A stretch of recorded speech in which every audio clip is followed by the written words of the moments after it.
Florida police জানিয়েছে, স্টেটটির একটি সমুদ্র সৈকতে বেড়াতে যাওয়া ৩ ব্যক্তি সাঁতার কাটার সময় পানিতে ডুবে মারা গেছেন। ওই ৩ ব্যক্তির পরিচয় এখনও জানা যায়নি। ফ্লোরিডার বে কাউন্টির শেরিফ টমি ফোর্ড জানিয়েছেন, ওই ৩ যুবক অ্যালাবামার বাসিন্দা ছিলেন। তারা পানামা সিটি বিচে আসেন এবং এর পরপরই তারা সমুদ্রে সাঁতার কাটতে যান। নিহত ৩ জনকে পানিতে বিপজ্জনক অবস্থায় দেখে সহায়তার জন্য প্রায় রাত ৮টার দিকে পুলিশকে খবর দেন প্রত্যক্ষদর্শীরা।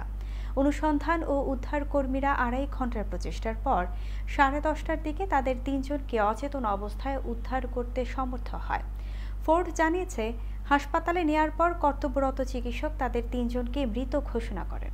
একটি ফেসবুক পোস্টে মৃতদের পরিবারের প্রতি সমবেদনা জানিয়ে উদ্ধার অভিযানে সহায়তার জন্য বে কাউন্টি ইমার্জেন্সি সার্ভিসেস, এফডব্লিউসি ও কোস্ট গার্ডকে ধন্যবাদ জানান ফোর্ড।